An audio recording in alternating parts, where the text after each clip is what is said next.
عیاشی وہ لوگ کرتے ہیں دنیا میں جو امن کے ماحول میں، جو پکی پکی بات، جو لوگ جتنے معمون ہیں اتنے عیاش، کیونکہ انہیں کوئی خطرہ نہیں. یہ حدیث یہ کہتی ہے کہ جو آدمی ڈرے گا وہ جلدی چلے گا. حدیث ہے من خاف ادلج من ادلج بلغ المنزل. جس آدمی کو ڈر ہوگا، جس آدمی کو ڈر ہوگا ٹرین نکل جائے، جس کا ڈر ہوگا کہ پس سے نکل جائے، وہ جلدی نکلے گا. حدیث ہے من خاف ادلج من ادلج بلغ المنزل. میری بات پر آپ توجہ دیکھیے، وہ میں کچھ خیالی باتیں نہیں کر رہا، میں تقریر بیان کا قائل نہیں، یا کچھ دیر بولا جائے کہ نہیں. میں ایک بات کہہ رہا ہوں، احساس جگانا، احساس جگا، احساس جاگ کر غیب، احساس جاگتا ہے غیب. میں اس کی مثال پیش کر رہا کہ جو لوگ خطرات سے محفوظ ہو جائیں گے ان کا احساس مردہ ہو جائے گا. نہیں بات ہے، جو لوگ خطرات سے محفوظ رہیں گے ان کا احساس مردہ ہو جائے گا. میں آپ سے کہنا چاہتا ہوں اس زمانے مسلمان کا احساس مردہ کیا گیا ہے.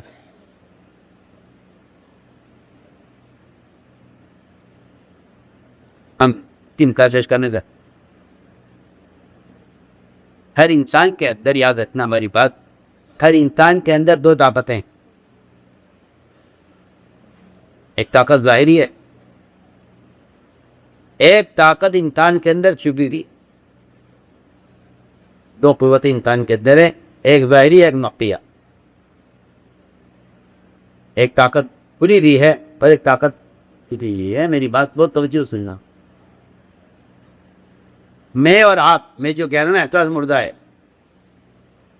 میں اور آپ اپنی ظاہری طاقت کا مقابلہ کرتے ہیں کسی پیش آنے والی چیز سے، تو ہم کہتے ہیں نہیں، ہم یہ نہیں کرتے، ہم یہ ٹس ہے.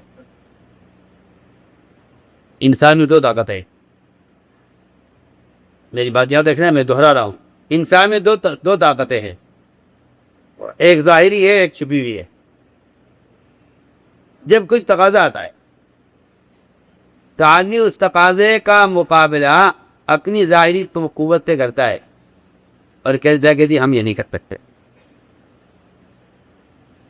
ہمارا کاروبار جلدی جاتا، ہمارا معاشرہ جلدی جیسا، ہماری سوسائٹی اس سے اتفاق نہیں کرتی، ہمارا ماحول اس کا نہیں ہے. میں بالکل بے تکلف حاصل کر رہا ہوں. آپ کو اگر کسی سنت کی طرف متوجہ کیا جائے گا تو آپ فوراً یہ دیکھیں گے کہ کیا میں اس ماحول میں یہ سنت میں کرتے تو نہیں کرتے.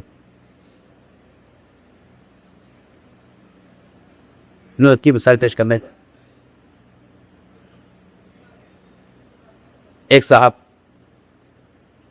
بہت تھکے ہوئے، اور واقعی بہت تھکے ہوئے، بدن ٹوٹ رہا ہے، بہت تھکے ہوئے لیسے ہوئے ہیں. آپ نے کہا ذرا ایک چھوٹا سا کام ہے، یہ تھا ایک چھوٹا سا کام ہے، ذرا یہ کر دو، یہ لائٹ بند کر جاؤ، یہ ذرا دروازہ بند کر دو باہر کا. وہ کہتا ہے نہیں چیز میں تو آپ بالکل مجھے نہ اٹھائیے، میں یہ کام کر ہی نہیں سکتا. بالکل میں کہتا ہوں کہ یہ اپنی ظاہری قوت کا مقابلہ اس وقت کے کام سے کر رہا ہے، اور یہ کہہ رہا ہے کہ جی میں نہیں، میں اٹھ ہی نہیں سکتا، میں اٹھ ہی نہیں کرتا. ابھی یہ کہا ہی تھا کہ میں نہیں اٹھ سکتا، اچانک بستر پہ سانپ آ گیا.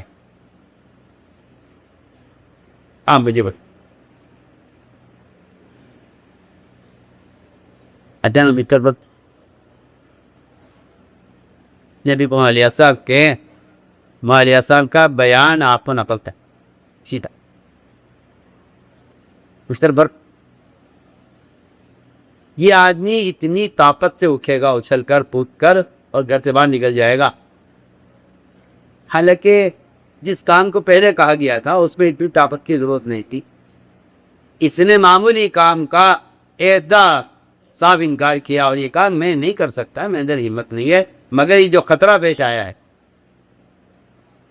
یہ جو یہ جو خطرہ پھر جو وعید آئی ہے، وعید کیا ہے؟ وعید تارا، وعید ہی تو تارا خطرات ہے،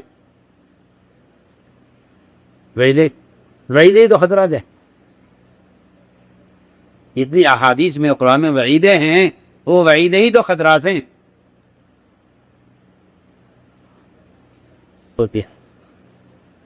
یہ ہے قوت مخفیہ، یہ ہے طبعی طاقت جو استعمال ہوگی کسی خطرے کے موقع پر، اور یہ استعمال ہوگی وعید کو سن کر. کب تو وہ تکلف کہتے ہیں کہ اب تو وعیدیں سنانا کا اسی لیا. کیونکہ میں کیا آپ سے کہوں، لوگوں نے صحابہ کے دور کو ایک آسمانی دور بنا دیا ہے. کیا پھر آسمانی دور تھا، وہ کوئی الگ ہی دنیا تھی. وہ کوئی الگ ہی دنیا تھی. میں آپ سے کہتا ہوں، مجھے ہفتوں سے اس کا اچھے پڑھے لکھے لوگ کیا کہتے ہیں، میاں تحادہ کی کیا باتیں کر رہے ہو آج کل کے زمانے میں. جی ہاں، یہ تو حال جہالت کا، جی ہاں یہ تو حال جہالت تھا، یہ تو حالت جہالت تھا کہ صحابہ کے تذکرے کرنا گویا امت کو تکلیف والا اطاعت دینا ہے کہ ان کی امت میں طاقت نہیں ہے، آپ اس کی طرف امت سے لے جا رہے ہیں. جی یہ تو خیال جاہلوں کا.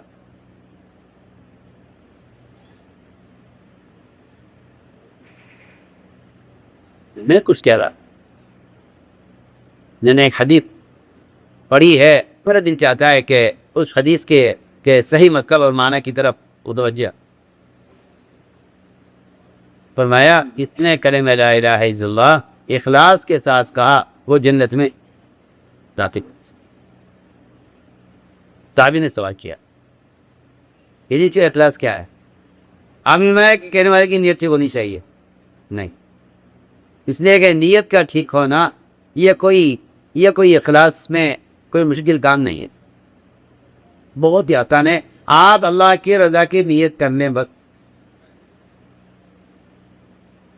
لوگوں نے، میں کیا آپ کو بتاؤں، لوگوں نے سب سے بڑا مسئلہ سمجھ لیا ہے نیت کو. اسی لیے لوگ عمل کی صحت کی طرف سے غافل ہیں اور نیت کے صحیح کرنے کو کافی سمجھتے ہیں. عمل کی دعت غافل ہے، حالانکہ نیت کا اخلاص مشکل نہیں، عمل کے اخلاص مشکل ہے. شروع کس کہہ رہا نیت کے اخلاص، نیت کے اخلاص کوئی نہیں. آپ تیرتے اللہ کی رضا کی نیت کر دیجیے، کوئی مشکل نہیں. اس میں آپ تو صرف ارادہ کرنا ہے، نیت عمل نہیں ہے، نیت ارادہ ہے. نیت ارادہ ہے، مشقت عمل میں ہے، مشقت عمل میں ہے، نیت میں کوئی مشقت نہیں ہے. ہم کچھ کہہ رہے، روکا یہ لگا لوگوں کو، روکا یہ لگا ہے کہ عمل کا اخلاص نیت ہے، عمل کے اخلاص نیت نہیں. عمل کے اخلاص نیت کا صحیح ہونا نہیں ہے، نیت کا صحیح ہونا نیت کا اخلاص، نیت کا صحیح ہونا نیت کا اخلاص ہے. یہاں سوال عمل کی اخلاص کی ہو رہی، یہاں سوال عمل کی اخلاص کا ہے. میری بات بہت توجہ سے آتی ہے، آسانی سے بات سننے آئے گی نہیں، مگر کہنی ضروری ہے. میں اور آپ سب عمل کی طرف سے مطمئن ہیں کیونکہ ہماری نیت اللہ کو راضی کرنے کی ہے. میں کو اتنے کہہ رہا ہوں کہ آپ کی نیت کتنی بھی اچھی کیوں نہ ہو اللہ کو راضی کرنے کی، تب بھی آپ کا عمل اللہ کے یہاں سے مردود ہو جائے گا، چاہے آپ کی نیت اللہ کو راضی کرنے کی کیوں نہ ہو. سنیے میں کیوں بول رہا ہوں. عمل کی قبولیت کے لیے دونوں کا اخلاص لازم ہے، نیت کا بھی اخلاص ہو اور عمل کا بھی اخلاص. میں علماء کر رہا توجہ ہوں، نیت کے اخلاص اور عمل کے، یہ بالکل واضح بات ہے کہ نیت کا اخلاص الگ چیز ہے، عمل کے اخلاص الگ. عمل کے اخلاص نیت نہیں ہے. وہ تو نیت کے اخلاص ہے کہ نیت ٹھیک ہو. طوال عمل کے اخلاص، طوال عمل کے اخلاص کا، طوال عمل کے اخلاص کیا ہے کہ آپ کے عمل کے اخلاص کیا ہے؟ آپ کے عمل کا اخلاص کیا ہے؟ آپ کے عمل کے اخلاص یہ نہیں ہے کہ آپ کی نیت ٹھیک ہو، یہ تو آپ کی نیت کے اخلاص، یہ تو آپ کی میری واسطے جا بھی نا، یہ تو آپ کی نیت کا اخلاص ہے کہ آپ کی نیت ٹھیک ہو. سوال عمل کی اخلاص تھا کہ عمل کے اخلاص نیت کا اخلاص نہیں ہے. عمل کے اخلاص الگ ہے، نیت کے اخلاص الگ ہے. نیت کے اخلاص یہ ہے کہ آپ کی نیت ٹھیک ہو، اور عمل کے اخلاص یہ ہے کہ آپ کا عمل درست ہو، قابل قبول ہے. آپ کا عمل درست ہو.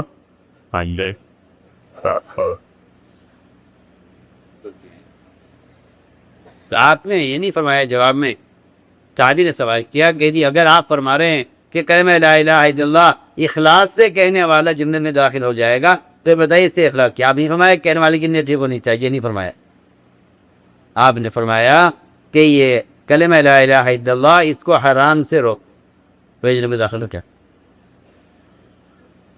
جنت میں داخل ہو جائے گا اگر اس کو اس کا کلمہ لا الہ الا اللہ اس کو حرام سے روک. کسی لیے فرمایا نا کہ جو آدمی کلمہ لا الہ الا اللہ اس کو ایک کلمہ حرام سے روک دے، میں اس کو جنت میں داخل کرنے کا ضامن ہوں اگر یہ قواعد کے بعد آ جائے. میں نے عرض کیا کہ یہ آ کے سوال رکھا ہے یہاں کہ صحابی کا سوال کہ اخلاص کیا ہے، آپ کا جواب یہ ہے، آپ کا جواب یہ ہے کہ یہ کلمہ اس کو حرام سے ہو، کلمہ اس کو یہ ورنہ تو آپ بات ہے کہ آدمی کا کہ نیت کا ٹھیک ہونا یہ عمل قبول کے لیے کافی نہیں، اور نیت کا ٹھیک کرنا بہت آسان ہے. میں کہتا ہوں آدمی دن میں ارادہ کر لے میں اللہ کو راضی کرنے کے لیے کر رہا ہوں، یہ کوئی چیز آپ نہیں، یہ کوئی چیز. ساری مشکل اور سارا مجاہدہ عمل کے اخلاص کا ہے، نیت کے اخلاص کا کوئی مجاہدہ نہیں. نیت کا اخلاص ارادے سے متعلق ہے، عمل کے اخلاص فعل سے متعلق ہے. آپ ذرا فرض دیکھیں کہ کیا بول رہا ہوں. عمل کے اخلاص فعل ٹھیک کر، عمل کے اخلاص فعل سے متعلق ہے، نیت کے اخلاص ارادے سے متعلق ہے. کو دیا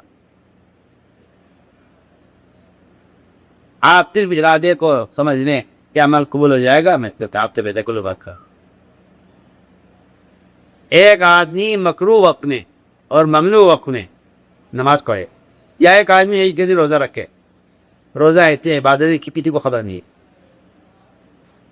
روزہ ایسی عبادت ہے جس کی کسی کو خبر نہیں ہے. اگر کوئی آدمی عید کے دن روزہ رکھے گا تو گناہ گار ہوگا. کیا ہوگا؟ حالانکہ نیت اللہ کو راضی کرنے کی ہے کہ نہیں تھی. آپ کی نیت تو بہت اچھی ہے مگر آپ کے عمل میں اخلاص نہیں ہے. آپ سنیے نا، آپ کو آسان مثال پیش کر رہا ہوں. صرف تصحیح نیت سے عمل قبول نہیں، تصحیح نیت سے عمل قبول نہیں ہوتا، بلکہ عمل قبول ہوتا ہے تصحیح عمل پہ. یہ کو چیز چاہیے، ایک نیت کا اخلاص، دوسرے عمل پہ ہے. تابعی نے سوال کیا کہ جو کہ اخلاص کیا ہے؟ ہمارا کہ اس کا اخلاص یہ ہے اپنے کہنے والے کو حرام کرے. حضور اکرم صلی اللہ علیہ وسلم نے ایسی حالت میں اللہ اکبر اور ہی مالک کو رہے اور گہری نیند سو رہے، آپ نے ان کو پیر کی حرکت سے اٹھایا اور اٹھتے ہی سوال کیا کئی بار بعد آؤ. دو روایت ہے، خالد مانی کی روایت ہے، ایک اور مانی کی روایت. آپ جانتے ہیں کہ آدمی نیند سے اٹھنے والا شخص آخری جاگنے والی جگہ ہوتی ہے انسان کے جسم میں، وہ دماغ ہوتا ہے.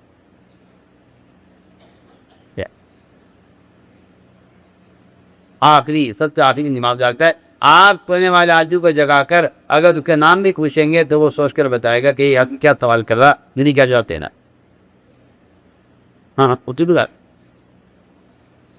آج ہی بیٹھ جائے گا، اٹھ جائے گا، جاگ جائے گا۔ سدے آخر میں دماغ جاگتا ہے۔ آپ نے سوال کیا، دیر سے اٹھتے ہی کیف آتا ہے آری کتاب میں تباہ کر رہے ہیں۔ انہوں نے بھی اس سوال کے ساتھ ساتھ جواب دیا ہے بلا تاخیر۔ جواب یہ دیا اصبح صوم من الحقا، کہ میں صبح کر رہا ہوں ایمان کی حقیقت کے طرف، صبح کر رہا ہوں۔ فوراً جواب، میں ایمان کی حقیقت کے ساتھ صبح کر رہا ہوں۔ آپ نے فرمایا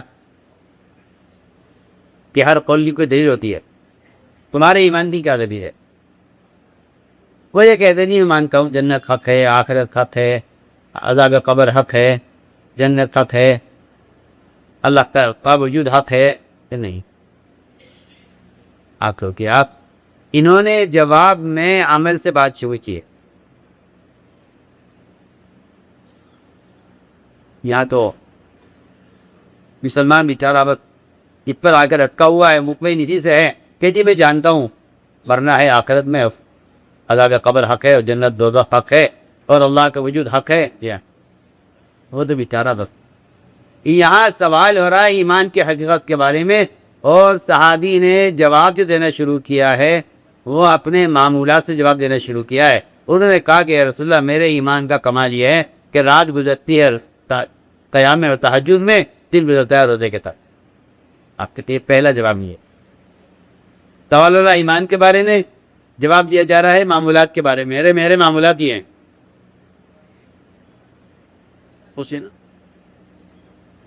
تو آپ تو یہ کہیں گے یہ تو تہجد تو نفلیں ہیں تو پڑھنا کوئی فرض نہیں دیا۔ انہوں نے بات یہاں سے شروع کی تھی میں نماز پانچ نمازوں کی پابندی کرتا ہوں، نہیں کہ اگر میں یہ کہوں کہ جی میں نماز پانچ نماز کی پابندی سے پڑھتا ہوں تو یہ تو میرے کافر کے درمیان کا فرق ہوا نا۔ وہاں یہ تھوڑی پوچھا جا رہا ہے کہ تمہارے کافر میں کافر میں کیا فرق ہے، وہاں سوال یہی ہے اور اپنے مالک سے کہ تمہارے اور کافر کے درمیان کیا فرق ہے، وہ یہ نہیں پوچھ رہے، وہ پوچھ رہے کہ تمہاری ایمان تھی اور تمہارے ایمان کے ٹھوک کیا ہے۔ تو جی آپ میں خوب بول رہا ہوں، وہاں سوال یہ نہیں کیا بنے کہ تمہارے اور کافر کے درمیان کیا فرق ہے۔ اگر یہ سوال ہوتا تو اپنی بات کو فرائض سے شروع کرتے، انہوں نے اپنی بات کا جواب نوافل سے شروع کیا ہے، جواب نوافل سے دیا، جواب شروع کیا نوافل سے، جواب شروع کیا ہے انہوں نے تہجد سے۔ آپ غور کیجیے، آپ نے قرآن نے بھی کافر مومن کے درمیان رات کے قیام کا فرق کیا ہے،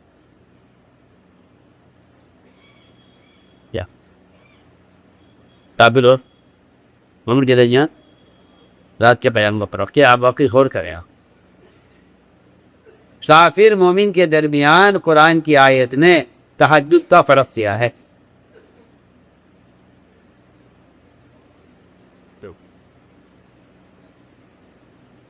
کافر کے بارے میں کہا کل دمکا دوپی کا قلیتا، کہ تو سو اور کھا اور مزے اڑا لے اور اپنے اس کفر کے ذریعے دنیا کی زندگی میں دنیا کی نعمتوں سے استفادہ کر لینی فائدہ ہوتا ہے۔ کیوں اس سے پھر تو اتنے کا اتنا جگہ جاننا میں تو تیرے مقابلے مومن، یہ تیرے مقابلے میں مومن یہ ہے کہ اس کی رات گزرتی ہے قیام میں، رکوع میں، سجدے میں، دن گزرتا ہے اللہ کے خوف سے اور آخرت کی امید پر۔ یہ مومن کا کافر کا فرق قرآن نے بیان کیا ہے۔ انہوں نے بھی بات یہاں سے شروع کی ہے کہ آپ اگر میرے ایمان کے بارے میں بولنا چاہتے ہیں تو میرا ایمان کا حقیقت اور دلیل یہ ہے کہ میری رات گزرتی ہے قیام میں، دن گزرتا ہے صیام میں، یہ میرے ایمان کی حقیقت ہے۔ آپ بتائیے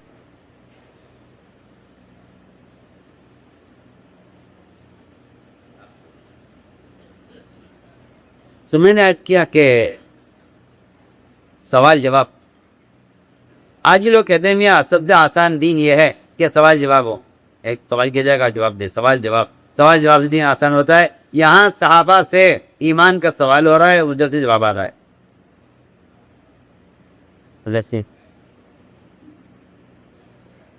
انہوں نے عرض کیا کہ اپنے ایمان کو پیش کرنا ہوگا اخاطی. تو انہوں نے ایمان کی علامتیں بیان کی کہ مومن سے اگر گناہ ہو گیا، مومن سے اگر گناہ ہو گیا تو مومن اس گناہ سے اتنا متاثر ہوگا کہ گویا کسی کے سر کے اوپر پہاڑ لٹکا ہوا ہو اور وہ عنقریب اس پر گرنے والا ہو. جو کیفیت اس شخص کی ہوگی وہ کیفیت مومن جو ہوتی ہے گناہ کرتے، وہ کیفیت ہوتی مومن تھی گناہ کرتے گئے. اللہ اکبر. وہاں پر مومن پاتے صاحب کہ مومن سے اگر گناہ ہو گیا، مومن سے اگر گناہ ہو گیا تو یہ اتنا پریشان ہوگا،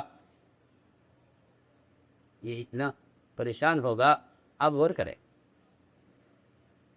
قرآن میں اللہ رب العزت نے 3 صحابہ کے ایک گناہ کی کیفیت کو بیان کیا ہے. 3 صحابہ کے ایک گناہ کی کیفیت کو بیان کیا. ان صحابہ کے ایک گناہ، ان سے ایک گناہ ہو گیا تھا، اس گناہ پر ان کی کیا کیفیت بنی، قرآن کیفیت کو بیان کیا. 3 صحابہ سے گناہ ہو گیا تھا، قرآن نے ان کے گناہ کی پر جو کیفیت ان کی بنی ہے اس کیفیت کو قرآن نے بیان کیا ہے. گناہ صحابہ سے ہوا، نہ زنا تھا، نہ شراب پی تھی، نہ چوری کی تھی، نہ کسی کو ناحق قتل کیا تھا، نہ جھوٹ بولا تھا، نہ غیبت کی تھی. جتنے کبائر مسلمان جانتے ہیں کہ یہ گناہ کبائر ہیں، ان میں سے کوئی کبیرہ گناہ ان صحابہ نے نہیں کیا.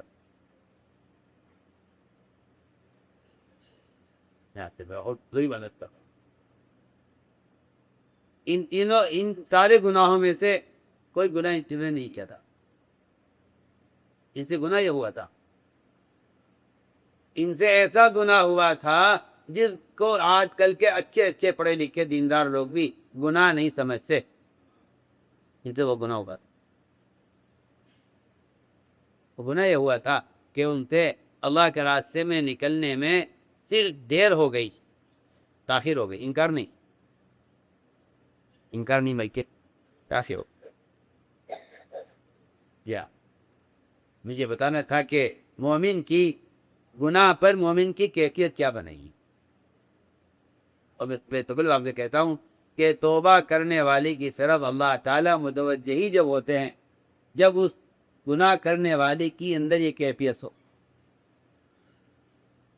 جو لوگ گناہ کر کے خوش ہوتے ہیں، جو لوگ گناہ کر کے خوش ہوتے ہیں وہ اگلے گناہ کا انتظام کرتے ہیں. جو لوگ گناہ کر کے خوش ہوتے ہیں وہ اگلے گناہ کی تیاری کرتے ہیں.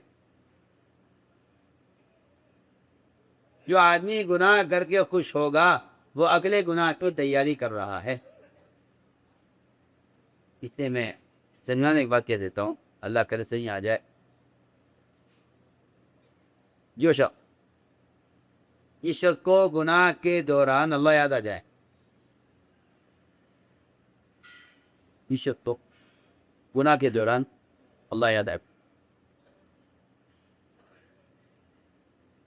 جس شخص کو گناہ کے دوران اللہ یاد آ جائے. میں بڑی اہم بات کر رہا ہوں.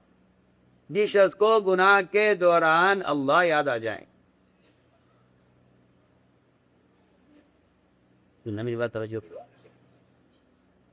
اور وہ یہ کہہ دے کہ میں آئندہ یہ گناہ نہیں کروں گا، لیکن فی الحال جس حالت میں ہے اس دفعہ اس گناہ کو پورا کر، اور یہ طے کر لے میں آئندہ گناہ نہیں کروں گا، اللہ کے یہاں اس کی توبہ کبھی بھی قبول نہیں ہوگی.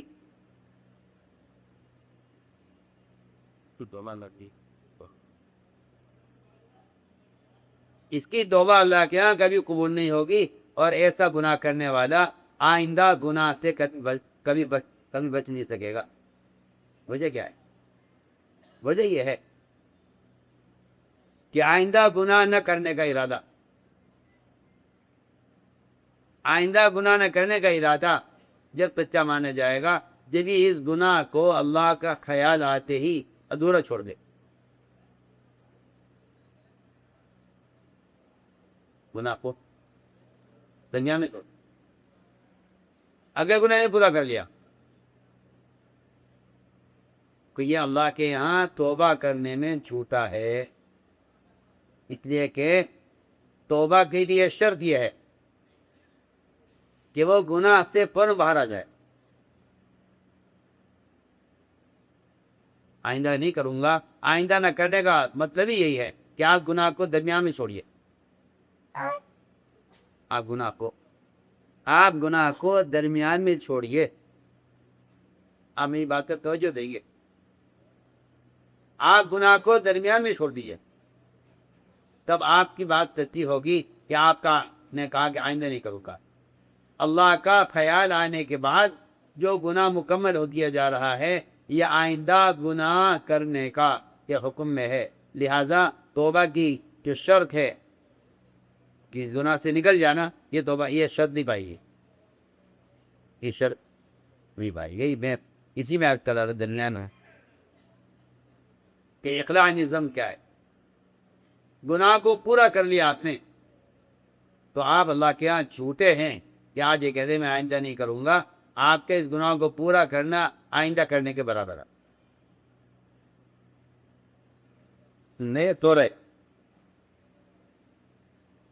اب بندہ یہ کہتا ہے نہیں آئندہ کبھی نہیں، اب تو جو ہو گیا ہو گیا. کہ نہیں، اگر آپ نے اللہ کا خیال آنے کے بعد اس گناہ کو پورا کر لیا ہے پھر آج یہ کہتے میں آئندہ نہیں کروں گا تو آپ اللہ کے یہاں جھوٹے ہیں. آپ اللہ کے یہاں جھوٹے سب. اس لیے کہ آئندہ نہ کرنے کا مطلب ہی یہ بنتا ہے کہ آج اس گناہ کو درمیان میں چھوڑ دیجیے. اگر آپ نے خیال اللہ کا خیال آنے کے بعد اس گناہ کو پورا کر لیا تو آپ کی توبہ اللہ کے یہاں قبول نہیں ہوگی. میں سمجھتا ہوں کہ شاید یہی وجہ بنتی ہے لوگوں کے بار بار گناہوں کی طرف جانے کی. وہ کہتے ہیں کہ بار بار توبہ کرتے ہیں، بار بار گناہ ہوتے ہیں. اقلاع نظم کہ آپ گناہ سے فوراً نکل آئیے باہر، جس کو آپ پورا مت کیجیے. تب تو آپ سچے ہوں گے، شرط پوری ہو جائے گی. اور اگر آپ نے اس دعا کو پورا کر لیا تو آپ نے توبہ کی پہلی شرط کو ضائع کر دیا ہے. توبہ کی پہلی شرط پائی نہیں دیتا. تو میں طرح تھا یہ 3 صحابہ رائب نبی، کعب بن مالک، طارق بن ربیعہ، ان 3 صحابہ سے گناہ یہ ہوا. ہم اس سے بالکل پورے یقین کے ساتھ گناہ کہتے ہیں، اور یہ گناہ صحابہ کے زمانے کا گناہ نہیں ہے. یہ گناہ مسلمان کے اوپر قیامت تک کے لیے ہے. آپ میری بات نوٹ کر لیجئے. میں کچھ کہہ رہا ہوں. آپ کا جو خیال ہے کہ وہ تو قتال کا موقع تھا اس لیے نہ نکلنا گناہ ہوا ہے، ہم سمجھتے ہیں کہ یہ اس کا مطلب یہ ہوا کہ ندی کے پہلے کا مقصد قاتلوں کو قتل کرنا بن کے رہ جائے گا. میں کہتا ہوں کہ نہیں، نکلنے پر وعدے نہ نکلنے پر وعیدیں یہ صرف قتال سے متعلق نہیں ہیں، یہ اقامت دین کے فریضے سے متعلق ہی. ہم یہ بات کوئی حکومت سے ہٹ کر آپ کا خیال غلط، آپ کا خیال یہ غلط ہے کہ تو زمانے کی بات سے جب قتال ہوا کرتا تھا اور نچے ران پر حکم ہوتا تھا. اقامت دین خروج کا مقصد ہے. کامن دین ونتا خروج پر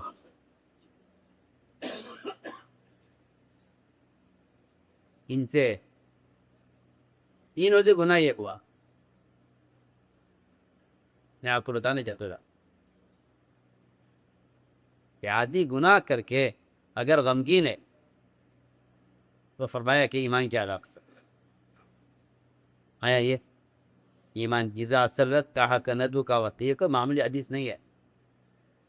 اس حدیث نے ایمان اور نفاق میں فرق کیا ہے. اگر آپ قرآن پڑھیں تو آپ کو پتہ چلے گا. قرآن کی 2 آیتیں ہیں.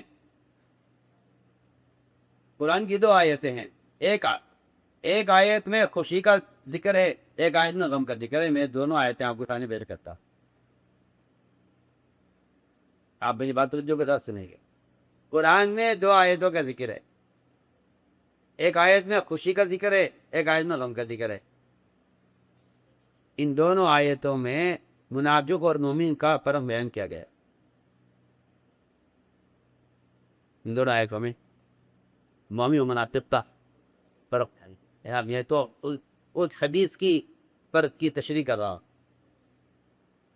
جسے فرمایا اذا سلس کا حسنۃ کا وساس کا سیئۃ کا بند مومن، کہ تمہارے مومن ہونے کی علامت یہ ہے کہ تمہیں گناہ کر کے غم ہوگا اور تمہیں نیکی کر کے خوشی ہوگی. میں دو حدیث بیان کرنا چاہتا. قرآن نے دو آیتوں میں غم اور خوشی کو بیان کیا.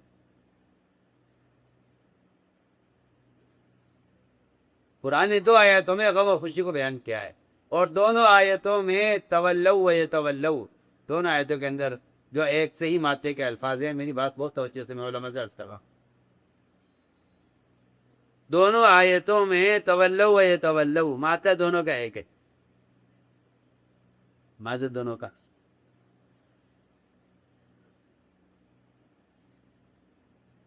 علماء سے کیا ہے؟ قرآن نے بیان کیا ہے وَيَتَوَلَّوْا وَهُمْ فَرِحُونَ، وَيَتَوَلَّوْا وَهُمْ فَرِحُونَ. فرمایا کہ یہ تو منافقین سے متعلق آیت ہے کہ یہ اپنے جھوٹے آزار پیش کر کے اپنی جان بچا لیا کرتے تھے قنوت سے. یہ نماز سے نہیں، نماز سے نہیں، روزے سے نہیں، فرائض سے انکار نہیں ہے. نماز پڑھیں گے، روزہ رکھیں گے. یا کفار بھی کہتے تھے مسلمانوں میں زکوٰۃ بہت اچھا کام ہے، بہت اچھا عمل ہے. کفار کہتے اے محمد تمہارے دین میں زکوٰۃ بڑا اچھا فریضہ ہے. یا سنو بھی کھول رہا ہوں. منافقین کو اس کی خوشی نہیں ہوتی تھی کہ وہ نماز میں جان بچ گئی ہے. وہ تو تہجد پڑھ لیا کرتے تھے اور پانچوں نمازوں میں جماعت مسلمانوں کے ساتھ نماز میں شریک ہوتے تھے. منافقین سنیے تو تین کیا بول رہا.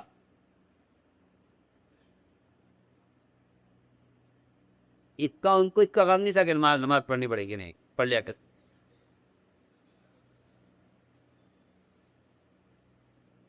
انہیں غم اس کا تھا کہ کہیں اللہ کے راستے میں نکلنے کا حکم نہ دے دیا جائے، تو اگر ان کے عذاب قبول ہو جاتے، جھوٹے عذاب، وَيَتَوَلَّوْا وَهُمْ فَرِحُونَ، تو وہ خوش ہوتے ہوئے واپس جاتے تھے، خوش ہوتے تھے. میں آج سمجھنا چاہتا ہوں کہ آج بھی بات یہی ہے کہ اگر اللہ کے راستے کے قنوت سے جان بچ جائے اور اس پر آدمی کو ذرہ برابر دل میں خوشی محسوس ہو، تو یہ اس بات کی علامت ہے کہ یہ نفاق کی صفت ہے، اخلاقی ہے، ایمانی صفت ایسا اثردار نہ آپ کے بے دخل آپ کا. اور اگر مسلمان کو سچا عذر ہے اور اس سے نکلنے سے روک دیا جائے، اگر اس کی کیفیت غم کی بنتی ہے، بعض صحابہ اللہ اکبر کہ ان کو پوری رات اس غم میں نیند نہیں آئی کہ ان کے اللہ کے راستے میں جانے والوں سے نام کاٹ دیا گیا. پوری رات یہی ہے. اگلے سال جب جانے والوں کا نام لکھا گیا تو پوری رات خوشی میں نیند نہیں آئی، پوری رات. آپ سے بہت قرآن کی دو آیتوں میں نے آپ کو مومن اور منافق کی کیفیت کو بیان کر دیا ہے. کسی نماز کے چھوڑنے یا پڑھنے پر نہیں، زکوٰۃ دینے یا نہ دینے پر نہیں، روزہ رکھنے یا نہ رکھنے پر نہیں، اللہ کے راستے میں نکلنے یا نہ نکلنے کے بارے میں قرآن نے دو آیتوں کے اندر منافق مومن کا فرق بیان کیا ہے. فرمایا کہ یہ تو خوش ہوں گے منافقین کہ ان کی جان بچ گئی اللہ کے راستے میں نکلنے سے، اور ایمان والے، یہ ہمارے بھی قرآن کے اندر جو لفظ ہے وَيَتَوَلَّوْا منافقین کے لیے ہے، وَتَوَلَّوْا یہ مومنین کے لیے ہے. وَتَوَلَّوْا وَأَعْيُنُهُمْ تَفِيضُ مِنَ الدَّمْعِ حَزَنًا أَلَّا يَجِدُوا مَا يُنْفِقُونَ، کہ جو ڈرے فقراء صحابہ نے جن کے پاس نکلنے کا انتظام و سواری نہیں ہے، وہ بیچارے روتے ہوئے جا رہے ہیں کہ کاش ہمارے پاس اگر نکلنے کا انتظام ہوتا تو ہم نکلتے.